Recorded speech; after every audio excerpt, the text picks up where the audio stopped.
यदि तत्र अनुमानं कृतं तर्हि अनुमितिः इति ज्ञानं, यदि उपमानं कृतं तर्हि उपमितिरिति ज्ञानं, यदि शब्दद्वारा तद् ज्ञानं प्राप्तं तर्हि शाब्दज्ञानं, शाब्दबोधः, शाब्दीप्रमा इति च तत्र बोध्यते।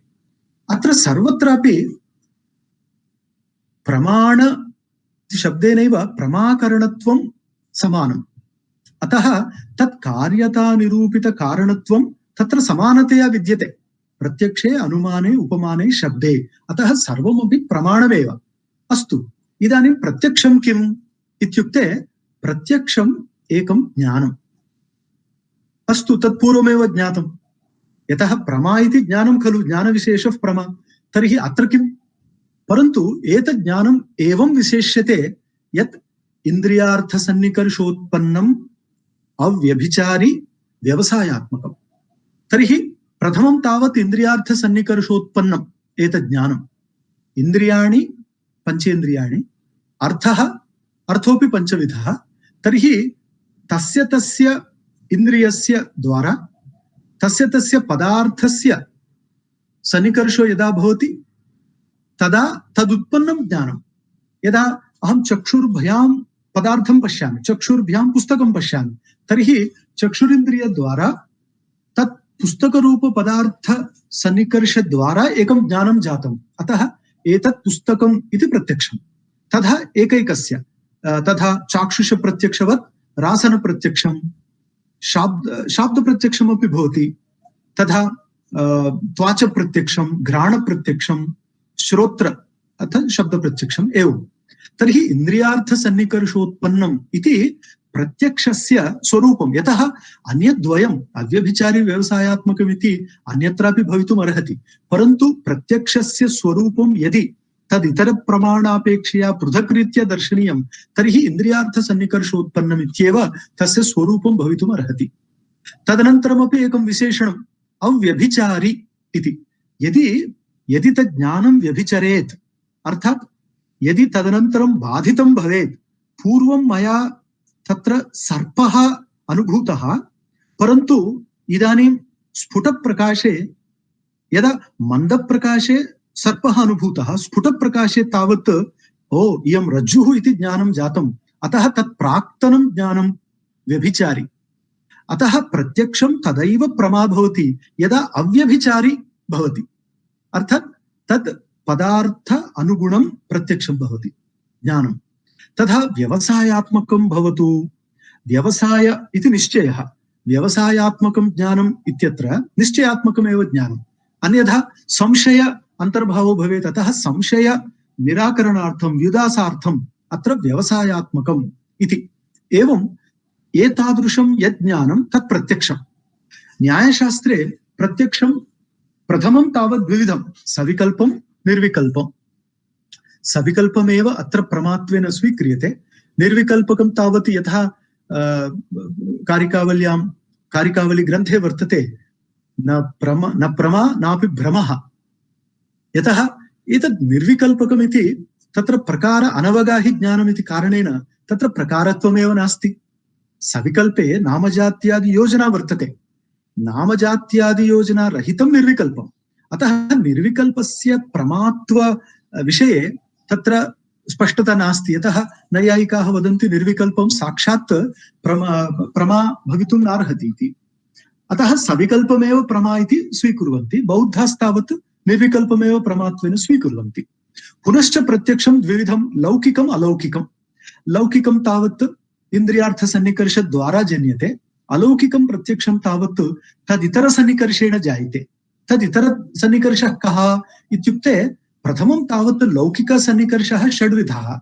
क्वचित् साक्षात् इन्द्रियस्य पदार्थस्य संयोगः, पुनः इन्द्रियस्य पदार्थगत धर्मस्य संबंधः, पुनः इन्द्रियस्य पदार्थगत धर्म पदार्थगत जाति संबंधः, संयोगः, संयुक्त समवायः, संयुक्त समवेत समवायः इति तर्कसंग्रहे तर्कभाषायां सर्वत्र विद्यते।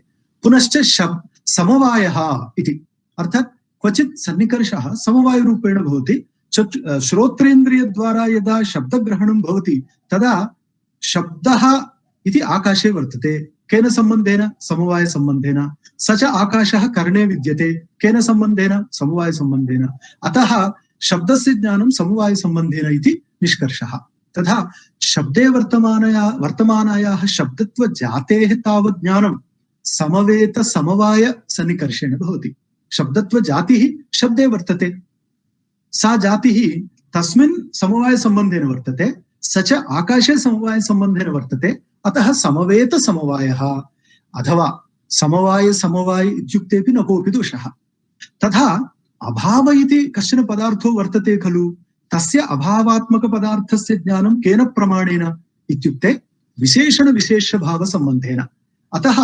घटाभाववत् भूतलम् इत्युक्ते घट अभाव विशेषक भूतलस्य ज्ञानं खलु अतः तत्र एकं विशेषणं तेन कारणेन तत्र विशेषण विशेष भावस्य अर्थात् अभावस्य ज्ञानं लौकिक सन्निकर्ष द्वारा भवति अतः अभावस्य प्रत्यक्ष ज्ञानं भवति इत्येव अस्माकं नैयायिकमतं प्रत्यक्षं न भवति अभावस्य ज्ञानं प्रत्यक्षात्मकं नास्ति इति इतरेषां मतं तथा अलौकिक ज्ञानं कथं भवति सामान्य लक्षण प्रत्यासत्या यत्र धूमः तत्र वह्निः इत्युक्ते कथं वा अहं जगति वर्तमानान् सर्वानपि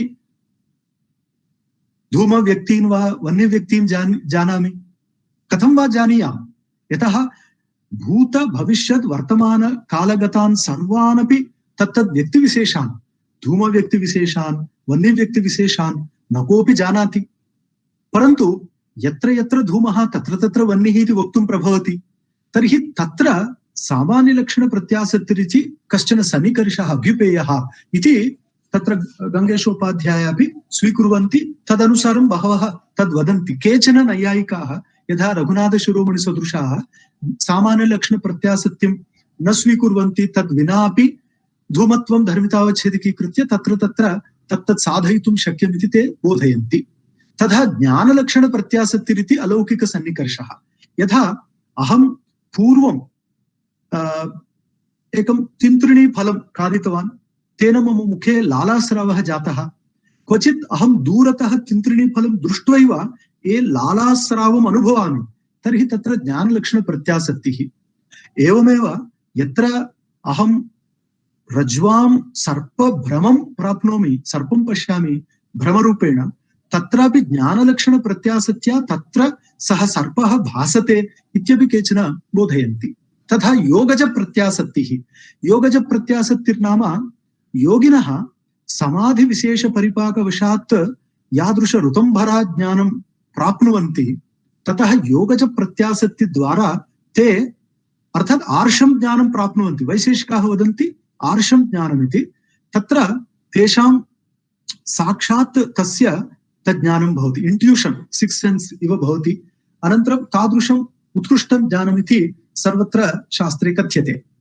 पुनश्च अनुमानं तत्पूर्वकं त्रिविधम् अनुमानमिति यत् न्यायशास्त्रे कथितं तत् पूर्ववत् सामान्यतु दृष्ट शेषवद् रूपेण भवति पूर्ववत् नाम कार्यात् कारणस्य अनुमानं शेषवत् इति कारणात् कार्यस्य सामान्यतो दृष्ट इति सामान्यतः यत्र तत्र लिङ्गं न भवति इति तर्हि एवम् एते कथयन्ति पुनः वैशेषिकदर्शने तावत् लैङ्गिकम् इति लिङ्गदर्शनात् अनुमानं कथयन्ति दृष्ट सामान्यतो दृष्टभेदेन द्विविधमेव दर्शयन्ति पुनश्च अनुमानं द्विविधम् अर्थात् न्यायवैशेषिकपक्षयोः स्वार्थानुमानं परार्थानुमानं स्वार्थानुमानम् अर्थात् स्वयं आत्मनः कृते प्रयोगं करोति तदा स्वार्थानुमानं स्वार्थ अनुमितिर्जायते परस्य स्वबोध संक्रान्तये अवयवान् प्रयुङ्क्ते पंच अवयवान् अतः पंचावयव वाक्यम् इति न्यायः परार्थानुमानमिति तत्र मणिग्रन्थे वर्तते तत्र पंचावयवाः के इत्युक्ते प्रतिज्ञा हेतुः उदाहरणम् उपनयनं निगमनम् इति भिन्नशब्दैः वैशेषिकदर्शनेऽपि पंचावयवाः स्वीकृताः अनुमानप्रमाणम् अनुमानस्य स्वरूपद्वयं पुनः पंचावयवाः परन्तु तत्र अस्माभिः ज्ञातव्यं पर्वतः वन्यमान् इति प्रतिज्ञा साध्यनिर्देशः प्रतिज्ञा वा अथवा साध्यनिर्देशं केचन न वदन्ति, तत्रैव अतिव्याप्तिः इति। यत्किञ्चित् भवतु, परन्तु पर्वतो वह्निमान् इति कुत्रचित् किञ्चित् साधयितुम् इष्यते। यत्र साधयितुम् इष्यते सः अधिकरणविशेषः पर्वतः, यथा अत्र पक्षः। यत् साधयितुम् इष्यते तत् साध्यं, यथा वह्नि मत्वं। पुनः पक्षः भवति चेत् तस्य पक्षस्य धर्मः पक्षता, पुनः हेतोः तत्र पक्षवृत्तित्वम् इति पक्षधर्मता। एतत् पारिभाषिकम्। पुनः भवान् कथं वदति पर्वतः वह्निमान् इति? धूमात्। तर्हि धूम इति लिङ्गं हेतुः, तेन लिङ्गेन खलु तत्र पर्वतस्य वह्निमत्वं साध्यते। अतः धूम इति हेतुः, हेतोः किं स्वरूपं भवति, येन स्वरूपेण येन बलेन च सः हेतुः साध्यं साधयितुं शक्नोति। व्याप्तिः इति किञ्चित् स्वीकृतं। व्याप्तिर्नाम नियतसाहचर्यं, परन्तु नियतसाहचर्यम् इति पर्याप्तं न भवति। अविनाभावसम्बन्धो व्याप्तिरिपि पर्याप्तो न भवति। अतः किं भवति, तत्र पुनः बहुविध लक्षणानि दत्तानि, महान् विचारः कृतः विशिष्य नव्यन्याये, यत् व्याप्तिस्वरूपं कीदृशम् इत्युक्ते तत्र पञ्च पूर्वपक्षलक्षणानि दत्तानि, सिद्धान्तलक्षणं दर्शितं, पुनश्च तस्यापि सिद्धान्तलक्षणस्य परिष्काराः दर्शिताः। अन्ततो गत्वा हेतुसमानाधिकरण अत्यन्ताभाव अप्रतियोगि साध्य सामानाधिकरण्यं व्याप्तिः इति। साधारणतया व्याप्तिः सामानाधिकरण्य रूपा, न तु अव्यभिचरितत्वं व्याप्तिः इति तत्र सिद्धान्तः दर्शितः। न तावद् अव्यभिचरितत्वं तद्धिन साध्याभावोद अवृत्तित्वम् इत्यादि मणिग्रन्थे। उदाहरणं नाम यत्र पूर्वमेव साध्यनिश्चयः अस्माभिः बुद्धः। यः धूमवान् सः वह्निमान् यथा महानसः, तर्हि महानसः उदाहरणम्, अयमेव सपक्षः। एतत्तु साधर्म्यद्वारा। वैधर्म्येन भवति चेत् यः वह्नि अभाववान् सः धूमाभाववान्, यथा जलाशयः, तर्हि जलाशयः विपक्षो भवति। तथा च अयम् इति परामर्शः क्रियते। उपनयनं नाम परामर्शः। यथा व्याप्तिविशिष्टपक्षधर्मता ज्ञानम् अत्र आगच्छति। ओ तत्र महानसे वह्निव्याप्तिविशिष्टधूमः अस्ति, अतः तत्र वह्निरस्ति। तादृशः वह्निव्याप्तिविशिष्टधूमः अत्रापि वर्तते। कुत्र? पर्वते। तस्मात् तथा इति निगमनं। तस्मात् नाम यतः वह्निव्याप्तिविशिष्टधूमवान् अयं पर्वतः, तथा अयमपि पर्वतः वह्निमान् इति एतज्ज्ञानम् अनुमितिः।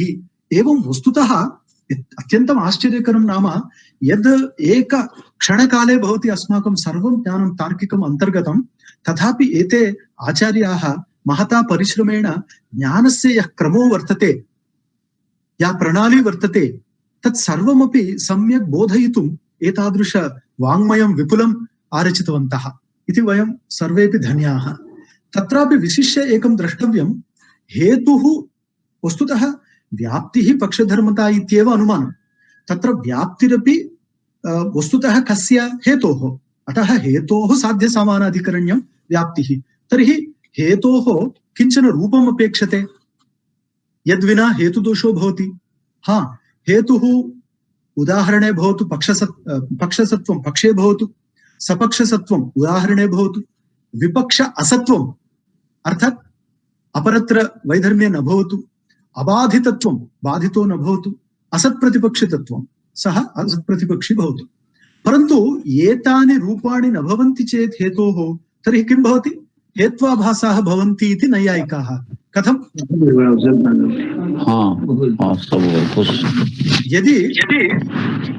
यदि हेतुः पक्षे वर्तते तर्हि सद्हेतुः, न वर्तते तर्हि हेतुः पक्षे एव न वर्तते, व्यभिचारदोषः।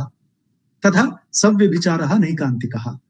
सपक्षे हेतुना भाव्यं न भवति चेत् असाधारणदोषः, विपक्षे न भाव्यं भवति चेत् साधारणदोषः, अबाधितत्वाभावे बाधितत्वमिति दोषः एवं। परन्तु वैशेषिकदर्शने अनुमानप्रमाणे हेत्वाभास संदर्भे केवलं हेत्वाभासत्रयमेव स्वीकृतम्, असिद्ध विरुद्ध संदिग्ध। एतत्तु प्रशस्तपादभाष्यानुसारं, परन्तु इतरे ते भिन्नरीत्यापि कथयन्ति। असिद्ध विरुद्ध संदिग्ध इति हेत्वाभासस्वरूपं वयं पश्यामः। इदानीम् अनुमानप्रमाणमिति अत्यन्तं विपुलम्, अत्यन्तं विशदमपि, यतः तत्र अनेके विषयाः भवन्ति। तत्र तत्त्वचिन्तामणेव उपविंशतिविषयाः अनुमानप्रमाणसम्बद्धाः चर्चिताः। अतः महान् कश्चन विषयः। अत्र वयं कालमर्यादाम् अनुलक्ष्य किञ्चित् अग्रे गच्छामः। उपमानम् इति किञ्चन प्रमाणं वर्तते। उपमानं वैशेषिकाः न स्वीकुर्वन्ति, परन्तु नैयायिकाः वदन्ति उपमानमिति सादृश्यज्ञानजन्यं ज्ञानं, सादृश्यज्ञानम् उपमानं, तज्जन्यं ज्ञानम् उपमितिः इत्युक्त्वा उपमानं नाम सादृश्यज्ञानमेव इति तथा बोधयन्ति। सादृश्यं कीदृशम् इत्युक्ते पूर्व अनुभूतस्य विषयस्य स्मरणात्मकज्ञाने सति तदनन्तरं यदा तद् सदृश पदार्थ अवलोकने, पदार्थ प्रत्यक्षे तत् पूर्वतन पदार्थगत धर्माणां स्मरणे तत्र सादृश्यं बुध्यते। ओ मम गौः एतत् सदृशी इति सादृश्यज्ञानं जायते। अतः अयं गवयपदवाच्यः पदार्थः प्राणिविशेषः इति ज्ञानम् उपमितिरूपेण जायते इति नैयायिकाः उपमानं प्रमाणत्वेन स्वीकुर्वन्ति। तत्र दिनकरी ग्रन्थे तावत् एतदपि दर्शितं यत् उपमानस्य प्रमाणान्तरे अन्तर्भावः न करणीयः, यतः अनुमाने न भवति। अनुमाने तावत् व्याप्तिः अपेक्षिता। यः कश्चन प्रथमवारं गवयरूपपिण्डं पश्यति तस्य व्याप्तिः नोद्भूता पूर्वम्, अतः व्याप्त्यभावे कथं वा अनुमानम् इति कृत्वा उपमानस्य अनुमाने अनन्तर्भावः इति आचार्याः कथयन्ति। परन्तु वैशेषिकानां मतं तावत् उपमानमिति पृथक् प्रमाणं नास्ति, अनुमानमेव। कथं? यतः भवान् गवयं दृष्ट्वा किं चिन्तयति? गवय इति पदं गवयत्व प्रवृत्तिनिमित्तकं, यतः साधुपदत्वात्। अतः गवयम् इति अहं वदामि चेत् ओ गवयत्व प्रवृत्तिनिमित्तकम् एतत् इति अहं जानामि। यः यः साधुपदरूपः सः सर्वोऽपि एवं प्रवृत्तिनिमित्तकं भवति खलु। यथा मत्पदानि इति पदं पदकदम्बकत्वात् एतद् वस्तुतः अनुमानमेव इति वैशेषिकाः कथयन्ति। तथा चतुर्थ प्रमाणविशेषः शब्दः। शब्दः इत्युक्ते साधारणतया आप्तवाक्यं शब्दः इति सर्वे वदन्ति। तर्हि आप्तः कः इति प्रश्ने साक्षात्कृतधर्मा आप्तः। यतः पदार्थानां साक्षात्कारः आप्तिः। सा आप्तिः यस्य विद्यते सः आप्तः यथार्थवक्ता। न केवलं यथार्थवक्ता, यथार्थ अनुभवितापि इति। तर्हि सः आप्तः यद् अनुभवं प्राप्तवान् तद् शब्दद्वारा प्रकटयितुं यदा शब्दप्रयोगं करोति तदा आप्तवाक्यं भवति। अर्थात् पदसमूहः, अर्थवत् पदसमूहः तत्र भवति। तत्र एकैकं पदं तावत् स्वार्थम् अभिधाय परस्पर अन्वयेन एकार्थतां दर्शयति। अतः अभिहितान्वयवादोऽपि तत्र भवति इति। अतः पदानि प्रथमं स्वार्थम् अभिदधति, तदनन्तरम् अन्वयन्ति इति। परन्तु पदं कथम् अर्थं बोधयति? तत्र पदार्थ उपस्थितिः अपेक्षिता। यतः पदम् एतत् पदम् इमम् अर्थं बोधयति इति कथं? तर्हि तत्र पदार्थ उपस्थितिः अपेक्षिता, तत्र शक्तिज्ञानमपि अपेक्षितं। तदनन्तरमेव तस्य पदस्य द्वारा तज्ज्ञानं जायते इत्यत्र कश्चन क्रमः। यदि एकं पदं स्वीकुर्मः तत्र केवलं पदम् अर्थं बोधयति इति अन्यत्, परन्तु यत्र वाक्यार्थः अपेक्षितः तत्र तेषां पदानाम् आकाङ्क्षा, योग्यता, सन्निधिः इति त्रयम् अपेक्षते। आकाङ्क्षा तावत् एकस्य पदस्य पदान्तराभावप्रयुक्त अन्वय अननुभावकत्वम् इति। अर्थात् किमपि नास्ति, द्वितीयपदस्य अभावे अयं शब्दः अन्वयं न बोधयति तावदेव। अतः पदान्तरस्य अपेक्षा भवति। अतः संसर्गप्रयोजिका आकाङ्क्षा इति आचार्याः कथयन्ति। यतः आकाङ्क्षाद्वारा एव खलु पदानि संसर्गवन्ति भवन्ति इति। पुनश्च योग्यता, अर्थात् बाधाभावो योग्यता इति। तत्र तद्वत्ता योग्यता परिकीर्तिता इति योग्यता। पुनः सन्निधिः आसक्तिः इति, अर्थात् अविलम्बेन पदानाम् उच्चारणं। तर्हि अहं यदा वदामि द्वारम् इत्युक्ते आकाङ्क्षा भवति। पुनः वदतु इतोपि किं पदं? पिधेहि द्वारम् उद्घाटय इत्यादि किमपि। तथा आकांक्षा। पुनश्च अहं यदा वदामि वरोऽपि अवगच्छति, तदा अरे वह्निना सेकः कथं भवति, अतः तत्र योग्यता नास्ति इति। आकांक्षा योग्यता सन्निधिरिति त्रितयं तत्र शाब्दज्ञाने अपेक्षिते।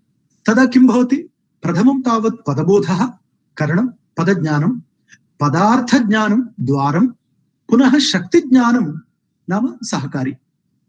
शक्तिज्ञानम् इत्यत्र शक्तिः का इत्युक्ते संकेतः। संकेतो नाम ईश्वरेच्छा इति केषाञ्चन मते, इच्छा मात्रमिति अपरेषां मते। परन्तु सा शक्तिः कीदृशी नाम एक सामर्थ्यं। कीदृशं नाम अस्मात् पदात् अयमर्थो बोद्धव्यः इति भवति शक्तिः। परन्तु शक्तिज्ञानं कथं भवति इत्यत्र व्याकरणात्, उपमानात्, कोशात्, डिक्शनरीतः, आप्तवाक्यात्, व्यवहारात्, वाक्यशेषात्, विवरणात्, सिद्धपदात्, सिद्धपदस्य सान्निध्यात् एवम्। अतः एतत् सर्वमपि शक्ति शक्तिधी या सहकारिणी इत्युक्ते तत्र शक्तिग्रह उपायरूपेण एतत् सर्वं स्वीक्रियते। तर्हि एवं पदं भवति, तत्र आकांक्षा योग्यता सन्निधिवशात् तस्मात् पदात् कश्चन अर्थो भवति, तर्हि सः पद अर्थो भवति। तर्हि पदार्थः कः इति पुनः प्रश्नः। पदार्थः कः भवति, तर्हि मीमांसकाः वदन्ति जातिरेव, अपरे वदन्ति व्यक्तिरेव। परन्तु नैयायिकाः बहु सम्यक् तर्कं कृत्वा कथयन्ति, न केवला जातिः, न केवला व्यक्तिः, परन्तु जाति आकृति विशिष्ट व्यक्तिः इति नवीनानां। व्यक्त्याकृति जातयः पदार्थः इति न्यायसूत्रमेव। तर्हि पदार्थः कः इत्युक्ते व्यक्तिः, आकृतिः, अनन्तरं जातिः इति। अतः एवं जाति, आकृति, व्यक्ति इति त्रितयमपि अपेक्षितं भवति तत्र। अन्यथा तु पदार्थत्वं नास्ति इति नैयायिकानां स्पष्टमतम्। यतः केवला जातिः क्वचित् नोपयुज्यते, केवला व्यक्तिः क्वचित् नोपयुज्यते। अतः किमर्थम् एकत्रैव तस्य संकोचः, तदपेक्षया त्रितयम् अर्थात् पदार्थत्वं त्रितयगतमित्येव स्वीक्रियताम् इति रीत्या पदार्थस्य स्वरूपं ते कथयन्ति। एवं पदार्थः इत्यस्य महान् विचारः कश्चन कृतः। यदा अहं वदामि पदे शक्तिर्भवति, तर्हि शक्तिः का, शब्दवृत्तिः। अतएव शक्तिवाद आरम्भेपि तत्र पदवृत्ति शक्तिलक्षणे, शक्तिर्लक्षणा च पदवृत्ति इति उच्यते खलु। अतः शक्तिः लक्षणा। तेन किं भवति, वस्तुतः कयाचित् वृत्त्या नाम शक्त्या लक्षणया वा वृत्ति उपस्थापित पदार्थे एव वक्तुः तात्पर्य अवधारणं भवति। तात्पर्यं नाम वक्तुरिच्छा तात्पर्यं, नैयायिकमतरीत्या वक्तुरिच्छा तात्पर्यं। तर्हि अस्य तात्पर्यं कुत्र विद्यते इति कथं ज्ञायेत, वक्तुः अभावेपि तात्पर्यं कथं बुध्येत। तत्र एवं वृत्ति उपस्थापित पदार्थत्वम् आवश्यकं भवति। अतः वृत्तेः तत्र आवश्यकता। एवं शक्तिः पदे विद्यते। शक्तिः कुत्र इत्युक्ते पदे विद्यते इति। अतः पदं शक्तं पदम् इति तत्र लक्षणं। ते विभक्त्यन्ताः पदमिति टेक्निकल, परन्तु सर्वभाषानुगतलक्षणं तावत् शक्तं पदं। पुनः शक्ति रूप वृत्त्या बोधितः अर्थः शक्यार्थः। सः शक्यार्थः नाम यथा अहं गौः इति वदामि, तत्र सास्नालाङ्गूलककुदकुरविषाणिनां प्रत्ययो भवति चेत् सः प्राणिविशेषः एवं। तर्हि शक्यसम्बन्धरूपा एका वृत्तिः लक्षणा। लक्षणा इति जघन्यवृत्तिः, अपरवृत्तिः। कुत्र भवति लक्षणा, पदे एव भवति। पदे एव इति किमर्थं, तर्हि वाक्ये ये लक्षणां स्वीकुर्वन्ति तत् खण्डनार्थं पदेव वृत्तिः इति। यतः शक्तं पदं चेत् लक्षणापि लाक्षणिकमपि पदं भवतु इति।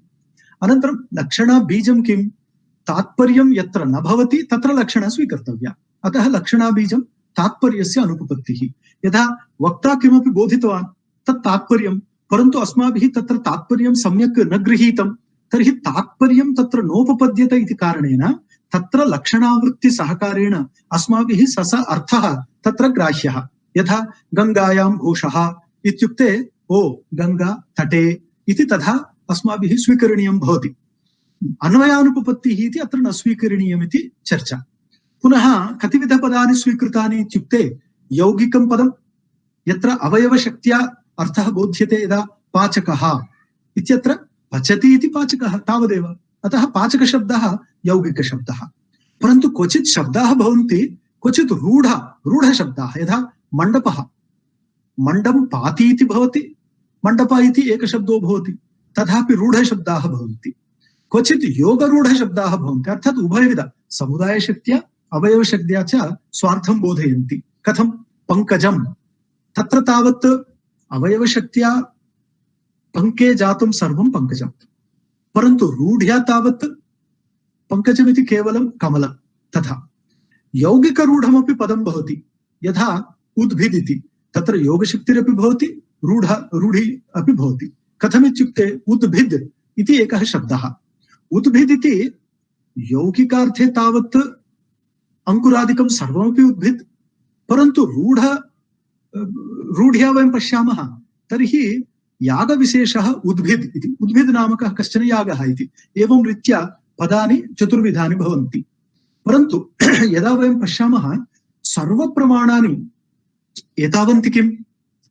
न, न्यायदर्शने तावत् 4 प्रमाणानि, वैशेषिकदर्शने तावत् प्रमाणद्वयमेव। इतोपि वेदान्ते मीमांसायां भिन्नप्रमाणानि स्वीकृतानि, यथा अर्थापत्तिः, चेष्टा, संभवः, ऐतिह्यम् इति दृश्यन्ते। अर्थापत्तिः उभयमीमांसा शास्त्रयोः दृश्यते, चेष्टा इति काव्यशास्त्रे, संभवः ऐतिह्यमिति ज्योतिषादिशास्त्रेषु अन्यत्र च पुराणेषु। एवं प्रमाणानि दृश्यन्ते खलु। तर्हि प्रमाणानि इति संख्या, तदतिरिक्त संख्या सत्त्वे कथं वा 4 प्रमाणानि इति निर्दिश्यते इत्युक्ते नैयायिकाः वदन्ति भवताम् अर्थापत्तिप्रमाणं तावत् अस्माकम् अनुमानं, व्यतिरेक अनुमानमेव, पृथक् नास्ति प्रमाणम्, अस्माकम् अनुमाने अन्तर्भवति इति। चेष्टा इति प्रमाणं किम्? तर्हि नैयायिकाः वदन्ति चेष्टा इति शब्दो भवतु अनुमानं वा भवतु, यथा तत्र रामरुद्री व्याख्याने वर्तते। परन्तु वैशेषिकाः वदन्ति चेष्टा इति शब्दः इति, केचन वदन्ति अनुमानम् इति। अर्थात् तत्र तत् सन्दर्भानुसारं चेष्टायाः शब्दे वा अनुमाने वा अन्तर्भावः। संभवः इति पॉसिबिलिटी, इट इज पॉसिबल, अर्थात् यदा 100 इति वदामि 50 तत्र भवत्येव, अतः अनुमानमेव इति वदन्ति। तदा ऐतिह्यम् इति इतिः पूर्वम् आस इति शब्दप्रयोगो भवति चेत् तदनुसारं यदि अस्माकं व्यवहारः सम्पद्यते चेत् शब्देव अन्तर्भावो भवति ऐतिह्यस्य इति, एवं ऐतिह्ये अन्तर्भावयन्ति। आश्चर्यं नाम वैशेषिकाः शब्दप्रमाणमपि न स्वीकुर्वन्ति, यत् प्रमाणं नैयायिकाः स्वीकुर्वन्ति। तर्हि शब्दप्रमाणं नास्ति किं वैशेषिकानां? ते वदन्ति अनुमानेनैव वयं साधयामः। कथं? शब्दप्रमाणस्य यत् कार्यं तत् अनुमानेन साधयामः। कथं? एते पदार्थाः मिथः संसर्गवन्तः योग्यतादिमत् पद उपस्थापितत्वात् तादृशपदार्थवत् इति अनुमानं कुर्मः। तर्हि एते पदार्थाः परस्पर संसर्गवन्तः इति अर्थेषु संसर्गं पश्यामः। तत्र योग्यता, आकांक्षा, सन्निधि इति तद्वत् पद उपस्थापितत्वम् अस्त्येव। तादृश पदार्थाः अपरत्र सन्ति, तादृश पदार्थाः अत्रापि सन्ति, अतः अयमपि शब्दः अनुमानमेव इति। तथा यत् शब्दप्रमाणेन साधयितुम् इष्यते तत् वैशेषिकानां रीत्या अनुमानप्रमाणेनैव साधयितुं शक्यते इति। एवं रीत्या ते वैशेषिकाः प्रमाणविचारं प्रस्तुवन्ति। अहं दृष्टवान् तत्र तावत् कणादसूत्रगत भावम् आशयं स्वीकृत्य प्रशस्तपादभाष्ये, यद्यपि तद् भाष्यं सूत्रानुसारि नास्ति, तथापि सूत्र अनुगुणं भाष्यं, तस्मिन् भाष्ये विचारः प्रवर्तितः। तदनन्तर काले विशिष्य न्यायकन्दलीकारः तथा शङ्करमिश्राचार्यः, व्योमकेश आचार्यः, एते आचार्याः वैशेषिकमतरीत्या तान् सिद्धान्तान् प्रतिपादितवन्तः इति अस्मत् पुरतः इदानीं वैशेषिकाणां विचारार्थम् एते ग्रन्थाः आधाररूपेण विद्यन्ते। तथा क्वचित् यथा शब्दप्रमाणविषये शब्दः पृथक् प्रमाणम् इति बोधयितुं शब्दशक्तिप्रकाशिका इत्येव ग्रन्थः जगदीशभट्टाचार्यैः रचितः। तथा वाचस्पतिमिश्रेणापि वैशेषिकसिद्धान्ताः दर्शयित्वा तत्र तत्र क्वचित् तेषां निराकरणं कथं कर्तुं शक्यमिति दर्शितम्। अतः तथापि विभिन्न व्याख्यानद्वारापि वैशेषिकाणां मतं बोद्धुं शक्यते। तथा नैयायिकानां तावत् चिन्ता नास्ति, यतः आधुनिके काले महान्तः नैयायिकाः सन्ति, अधुनापि सन्ति, पूर्वमपि आसन्। अतः एते सर्वेपि नैयायिकाः अधीत समग्र न्यायग्रन्थाः तेन कारणेन ते सम्यक् न्यायं परिरक्षन्ति इति। एवं न्यायस्य परिरक्षणविषये चिन्ता नास्ति, वैशेषिकाणां यद् रक्षणं कर्तव्यं तत्रापि विशिष्य पदार्थविचारः, परमाणुवादः इति एतद्विषये अधिकं एतत् कर्तव्यं भवति। परन्तु अन्ततो गत्वा अहमेवं पश्यामि यत् यः कश्चित् शास्त्रकारो वा भवेत्, स्वशास्त्र अनुगुण सिद्धान्त प्रतिपादन सन्दर्भे तत्र किं वा प्रमाणं स्वीकुर्यात्, कुत्र वा तस्य प्रमाणस्य विनियोगं दर्शयेत् इति अस्माभिः आकलनीयम्। यतः सम्पूर्ण शास्त्रे अर्थात् यत्किञ्चित् यत् तत्र प्रतिपिपादयिषितं तस्मिन् शास्त्रविशेषे आदितः अन्तं यावत् तस्य तस्य सिद्धान्तस्य प्रतिपादनार्थं किञ्चित् प्रमाणं स्वीकृतं स्यात्। यथा मीमांसाशास्त्रे वयं पश्यामः, ते स्पष्टं कथयन्ति, अत्र श्रुतार्थापत्या वयम् एतत् प्रतिपादयामः, अपूर्वस्य प्रतिपादनं वा भवतु, शेषस्य निश्चयो वा भवतु, शेषस्वरूपम् अथातः शेषं व्याख्यास्यामः, शेषः परार्थत्वात् इत्यादिषु सर्वत्रापि ते तत्तत् स्वरूप प्रतिपादन समये तत्तत् प्रमाणम् अगतिकतया स्वीकुर्वन्ति। अतः अस्माभिः द्रष्टव्यम्, एते एतावन्ति प्रमाणानि स्वीकुर्वन्ति इत्यत्र केवलं संख्यारूपेण न, स्वशास्त्रगत सिद्धान्त प्रतिपादनार्थम् इति अस्माभिः तत् सम्यक् अवगन्तव्यम्। तथा चेत् तन्त्रयुक्तिरूपेण एतद् भवति।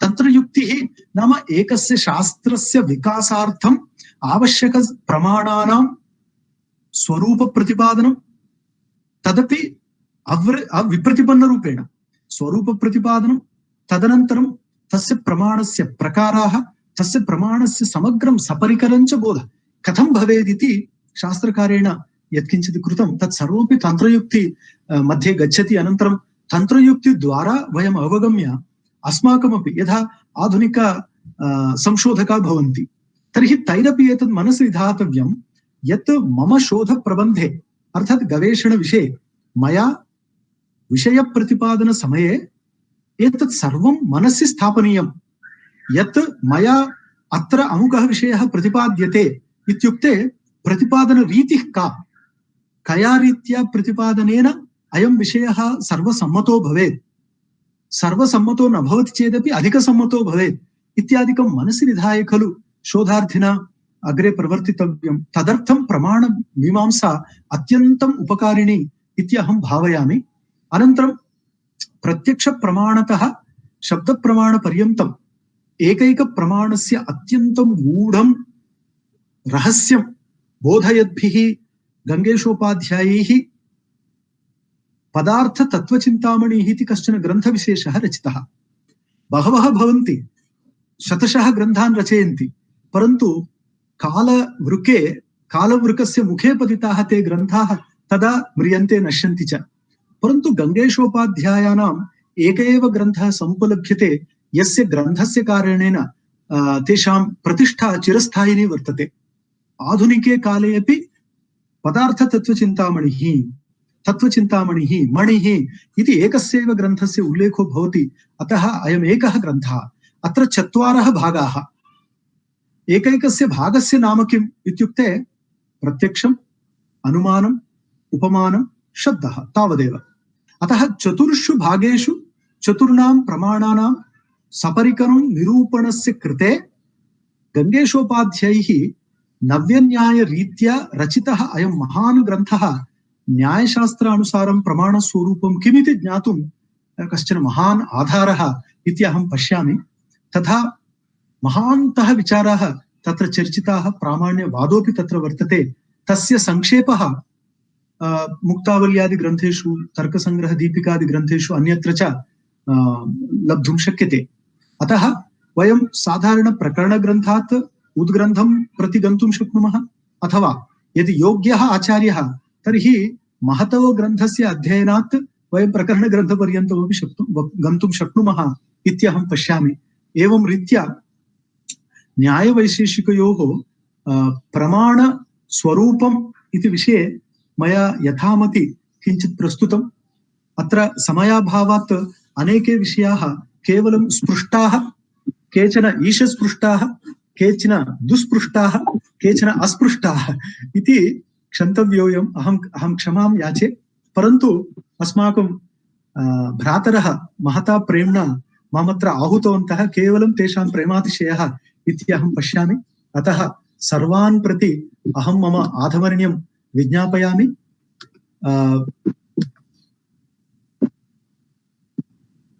यत्किञ्चित् अत्र बुबोध ईशितं तत्सर्वमपि स्वीक्रियतां। यानि अस्माकं सुचरितानि तानि सेवितव्यानि इति उक्त्वा विरमामि। धन्योऽस्मि। धन्यवादः। महान् सन्तोषः अत्यंत वैदिश्यपूर्णं महता बहु परिश्रम्य अत्यंत सारल्येन सुबोधतया च सम्यक् बोधितवन्तः। अतः भवद्भ्यः अस्माकं व्यासश्री परिवार पक्षतः भूयो भूय कार्तज्ञम् अभिवादनं च निवेदयामः। सम्प्रति बुद्धेश्वर षड्गी महोदयः कोऽपि वदिष्यन्ति। तर्हि सार प्ले नहीं न तो जय देखा ददामि मु तो लिखितुं ठीक अछि। अस्तु, प्रायशः अद्य उत्कलस्य ये मुख्यमन्त्रिणः सन्ति नवीन पट्नायक महोदयाः, तैः सह कश्चन कार्यक्रमः झटित्येव स्थिरीकृतः। तत्र अच्युत सामन्त महोदयः, सत्पथि महोदयः तत्रैव व्यस्तः। एतदर्थं प्रायशः नागतः। ते तु शुभेच्छावार्तां पेन्ना महोदयानां कृते एव प्रेषितवन्तः। अहं तदेव अहं भवद्भ्यः प्रयच्छामि। मुख्यमन्त्रिणः अपि अत्यन्त तुष्टाः, यतोहि इदानीं कोरोनाकाले एतादृशः कार्यक्रमः अस्माभिः समायोज्यते इति। अस्तु, तर्हि इदानीम् आगामिनि रविवासरे पुनश्च अस्माकं साङ्ख्ययोगम् उररीकृत्य साङ्ख्ययोगदर्शनयोः तत्त्वम् उररीकृत्य एव व्याख्यानं भविष्यति। आदौ उद्घाटनार्थं समागच्छन्ति विशिष्टाः सर्वदर्शन आचार्याः प्यारीमोहन पट्टनायक महोदय। ते तु सांख्य परिचयः इति अमुं विषयम् आधारीकृत्य व्याख्यानम् उपस्थापयिष्यन्ति। किन्तु अद्य मया तु तदेव लिखितं कमेंट मध्ये यत् पेन्ना महोदयानाम् एतादृशस्य न्यायवैशेषिक तत्त्वस्य सरलोपस्थापन अस्माभिः इतः पूर्वं न श्रुतं। कदाचित् ताभ्यां भीताः छात्राः पलायन्ते, आचार्याः अपि पलायन्ते। अपि च भवतु नरत्नमन्निष्यते मृग्यते हि तत्। भवतां वचनामृतं श्रोतुम् अद्य प्रायशः शिष्यत्वेन छात्रत्वेन ये समागताः, ते तु आचार्याः पश्यन्तु। तत्र शुचिम् अहं पश्यामि, बहवः आचार्याः अद्य समागताः सन्ति। अस्तु, एतत् अस्माकं सौभाग्यम्, अपि च तेषाम् आशीर्वादः अहमिति चिन्तयामि। एतेषां श्रेयेण व्यासश्री कार्यक्रमः अवश्यमेव सफलीभूयात्, नास्ति सन्देहस्य अवसरः। इदानीम् आचार्याः सत्यनारायण आचार्यवर्याः, ते तु अस्माकं संस्कृत एक्सप्रेस महोदयाः भवन्ति। यदा स्टेशन् परित्यजति पुनश्च स्टेशन् मध्ये गत्वा एव तिष्ठति। अतः तेषां मुखारविन्दात् धन्यवादार्पणात्मिकां वैखरीं स्वस्यामः। आचार्यः प्रोफेसर सत्यनारायणवर्यः। नमः सभायै। व्यासश्री शतज्ञानदीप व्याख्यानमालायाः मान्याः अध्यक्षाः श्रीमन्तः आचार्याः हरे कृष्ण सतपति महोदयाः, एवं च अस्य कार्यक्रमस्य अद्य विशेष तत्र विद्वद्रूपेण निमन्त्रिताः मित्रमणयः पेन्ना मधुसूदन महोदयाः, आधारपुरुषाः, अस्माकं मित्रवर्याः, केन्द्रीय संस्कृत विश्वविद्यालयस्य मुक्त स्वाध्यायपीठस्य निदेशकाः प्रोफेसर सुकांत कुमार सेनापति महोदयाः, एवमेव कार्यक्रमस्य समायोजकाः डॉक्टर बुद्धेश्वर षड्गी महोदयाः, एवं च अत्र विशेष रूपेण दर्शन शास्त्राणां संयोजकाः डॉक्टर भगवान् सामन्तराय महोदयाः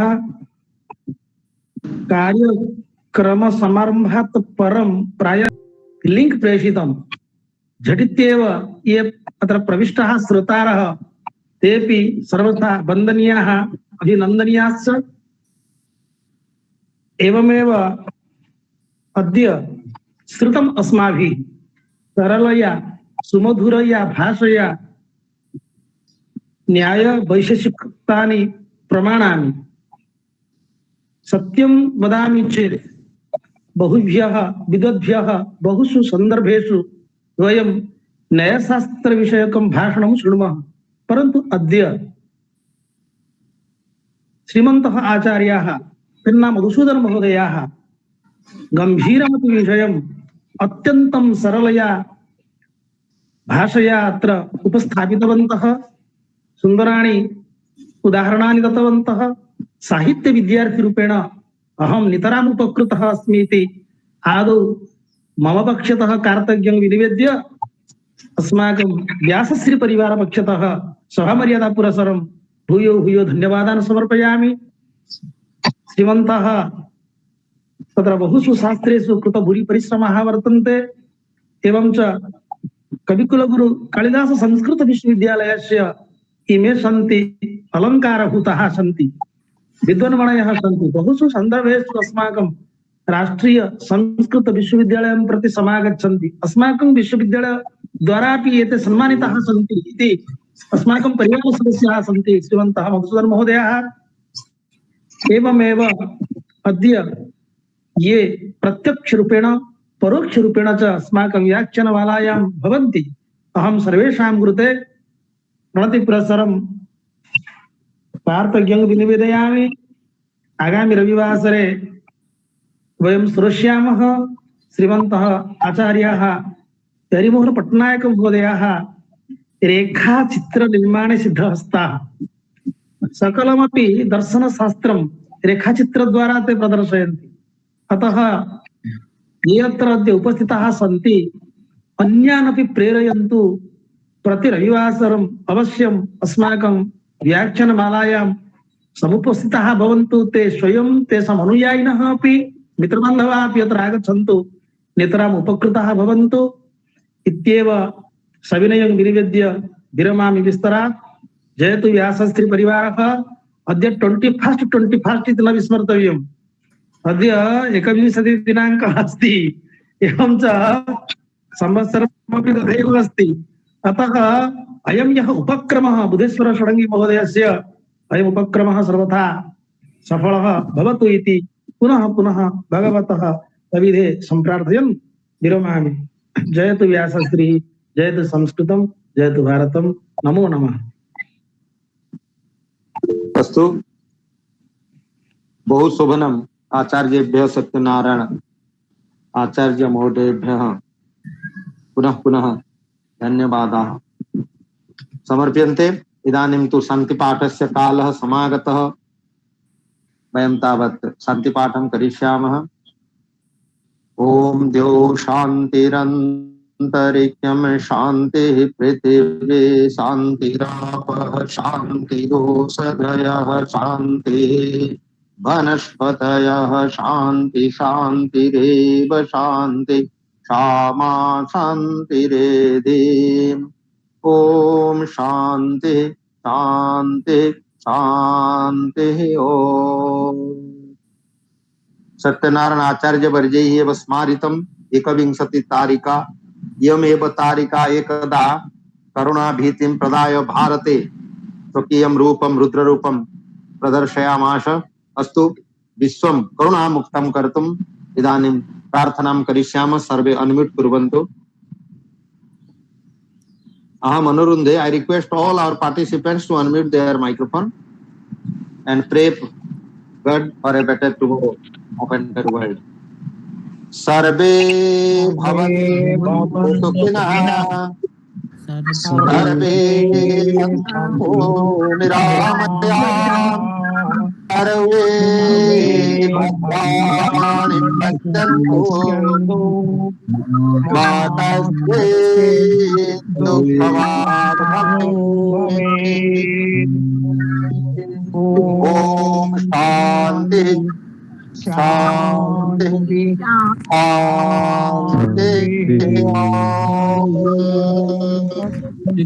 जयतु भारतम जयतु संस्कृतम। बोल संस्कृत माता की जय। ధన్యవాదాలు नमस्ते सर्वेभ्यः नमो नमः। धन्यवाद सर्वेभ्यः नमो नमः। ధన్యవాదాలు मधुस्यन्दी मधुत्थेयं न्यायवाणी विशेषतः कस्य मोदाय नास्ति भो कमलकन्द एव नः। तो मधुसूदन पेन्ना महोदय धन्यवादाः। धन्योस्मि सर, धन्योस्मि भवतां तावत् हाँ, अरे पुनः पुनः मिलामः भवताम् आगमनं सदा सर्वदा अवश्यं वयं सर,